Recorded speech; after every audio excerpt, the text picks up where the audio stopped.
اور جب فرشتوں نے مریم سے کہا کہ مریم، اللہ نے تم کو برگزیدہ کیا ہے اور تمہیں پاک بنایا ہے اور دنیا جہان کی عورتوں میں سے تم کو منتخب کیا ہے، اے مریم اپنے پروردگار کی فرما برداری کرنا اور سجدہ کرنا اور رکوع کرنے والوں کے ساتھ رکوع کرنا۔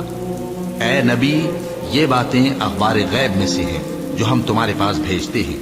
اور جب وہ لوگ اپنے قلم بطور قرعہ ڈال رہے تھے کہ مریم کا کفیل کون بنے، تو تم ان کے پاس نہیں تھے، اور نہ اس وقت ہی ان کے پاس تھے جب وہ آپس میں جھگڑ رہے تھے۔ وہ وقت بھی یاد کرنے کے لائق ہے جب فرشتوں نے مریم سے کہا کہ مریم، اللہ تم کو اپنی طرف سے ایک کلمے کی بشارت دیتا ہے جس کا نام مسیح اور مشہور عیسیٰ ابن مریم ہوگا، اور جو دنیا اور آخرت میں آبرو مند اور مقربین میں سے ہوگا،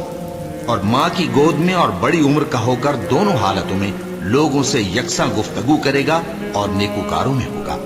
مریم نے کہا کہ پروردگار، میرے ہاں بچہ کیوں کر ہوگا کہ کسی انسان نے مجھے ہاتھ تک تو لگایا نہیں۔ فرمایا کہ اللہ اسی طرح جو چاہتا ہے پیدا کرتا ہے، جب وہ کوئی کام کرنا چاہتا ہے تو ارشاد فرما دیتا ہے کہ ہو جا، تو وہ ہو جاتا ہے۔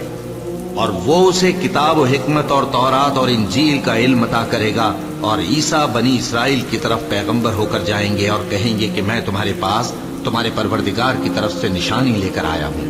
وہ یہ کہ تمہارے سامنے مٹی سے پرندے کی صورت بناتا ہوں، پھر اس میں پھونک مارتا ہوں تو وہ اللہ کے حکم سے سچ مچ پرندہ ہو جاتا ہے، اور پیدائشی اندھے اور ابرص کو تندرست کر دیتا ہوں، اور اللہ کے حکم سے مردوں کو زندہ کر دیتا ہوں، اور جو کچھ تم کھا کر آتے ہو اور جو اپنے گھروں میں جمع کر رکھتے ہو سب تم کو بتا دیتا ہوں۔ اگر تم صاحب ایمان ہو تو ان باتوں میں تمہارے لیے نشانی ہے،